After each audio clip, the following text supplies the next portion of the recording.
Hey, my name is Joseph Peterson. This is my near-death experience due to head injury and fight. Before my experience, I was more or less an atheist.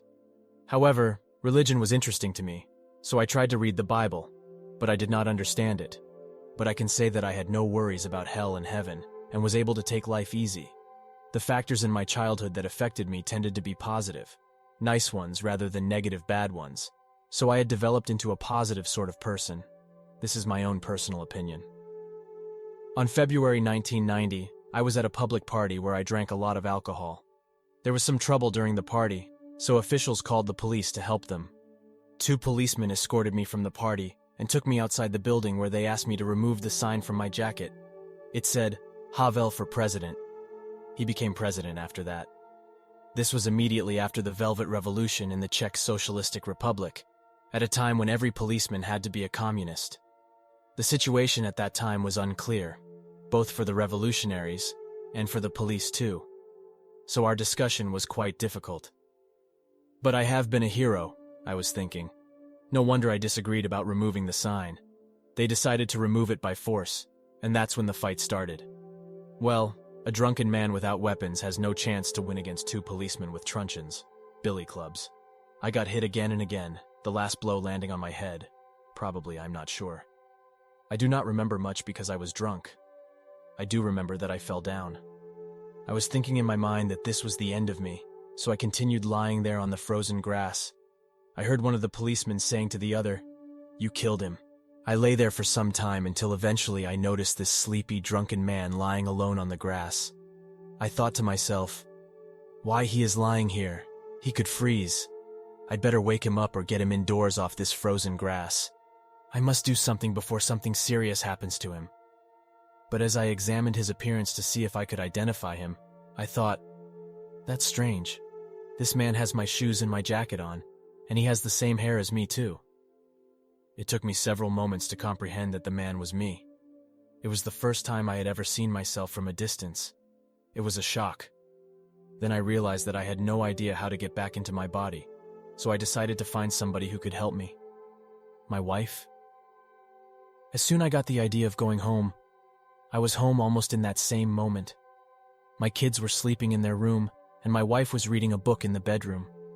She twitched when I came into bedroom, turned her head in my direction, trying to figure out what she had felt. But she was in no way able to see or hear me, so I decided to return so I could rescue my body. When I got back, my body was still alone in the same place. Suddenly I got a feeling of freedom and peace. I felt completely well and my panic was gone. Soon, I saw a small bright point above me, which seemed to beckon me to go nearer to it.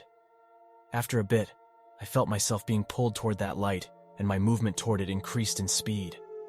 Right at the start, I was moving quite slowly, but the speed increased until I was flying along. The speed was so high that I thought it might kill me, and I felt that I was flying to the end of space. I was going so fast that all the objects which were passing me created in my mind the impression of a tunnel. During my flight, I had a special experience of knowledge, because whenever I had a question, immediately I got a nonverbal answer. When I reached the bright light, I was immediately surrounded by this light and became a part of it. I was engulfed by the feeling of the extraordinary love.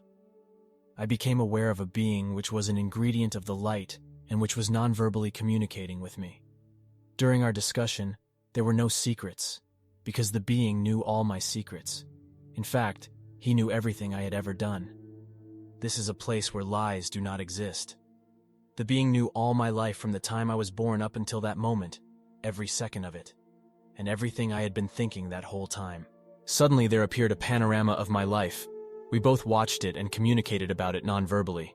This was strange for me, watching myself as a separate person.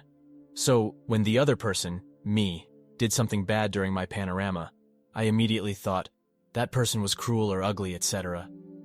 It felt really horrible for me to be making these judgments of myself. I felt the influence of words I had said and things I had done to other people in the past, so I was crying a lot. Fortunately, the being was comforting me with a lot of love. After the panorama was over, I was informed that I had to go back, because I had to do more on Earth. I started crying again, thinking, why do I have to go back, when I am feeling so delightful? I do not want to go back to that dirty world, Uher. It is so beautiful. It did not help. The being showed me some things from my future to convince me that there were urgent reasons for me to return. I didn't know how long I had been there because there was no time there. It could have been 1 hour, but also 10 years. Then I found myself above my body, which was being tended to by an emergency doctor. Suddenly I was back inside my body. 2 or 3 sneezes and back to reality. They probably would have liked to have taken me to a hospital, but I stood up and just walked away. The next morning I woke up with a thick head and a strange dream in my mind. I thought it was very strange that my spirit had not been drunk. I could remember very clearly everything from the time I was in my spirit, but nothing of what was going on with my drunken body. 2 or 3 years after my experience, my life had returned to the way it had been before. I had almost forgotten the dream, until one day I opened a small publication in which was written some sentences from the new edition of Raymond Moody's book. I immediately recognized that the dream had not been a dream. At that moment, all the love and the whole experience resurfaced into my conscious mind. I was shocked. I experienced a strong feeling of the invisible presence of somebody full of love. I started crying and I asked, "What do you want from me? Tell me, please. What shall I do to become as nice as you?" No answer. But soon afterwards I felt an urge to open the Bible, and I began to read. And almost right away it all became clear to me. That is when my life completely changed. Since then, I've always tried to be as helpful as I could, to be an example of love, and to make whomever I could happy. However, it was too hard on my body, and in October 2012, I had an infarction, heart attack. 5 years later. I tried to tell my wife about it, but she was not curious at all. My kids know about it. I think they are living in a more spiritual world than I was at their ages. Some people are glad to hear about it. I hope they are influenced positively. Some people think I am stupid. Mostly people with dishonest lives do not want to hear about it. They become very fidgety when they have to listen to my story. I don't take care. They should know about it anyway. Every day, every time I am trying to make a decision, I consult with the people involved. Before my final decisions, at home or at work, I always try to measure the good and the bad effects, what will turn out well and what will turn out badly. If it seems that it will be good, then I consider how many people will be influenced, how many people will be happy, and how many unhappy. The majority must be always satisfied. This is my priority, even though 1 or 2 of my friends or relatives might be unhappy. Now I no longer have enough strength to continue my ascetic life because I need to start thinking about taking care of myself.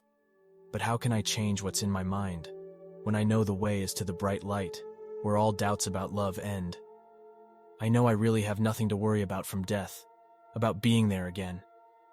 It will be so nice for me to meet the light being, so full of love again, at the same place as before. Even though I may have built a nice home for my wife and 3 kids, have 2 grandchildren and a successful life, my real home is there. It cannot be forgotten. I think about it every day.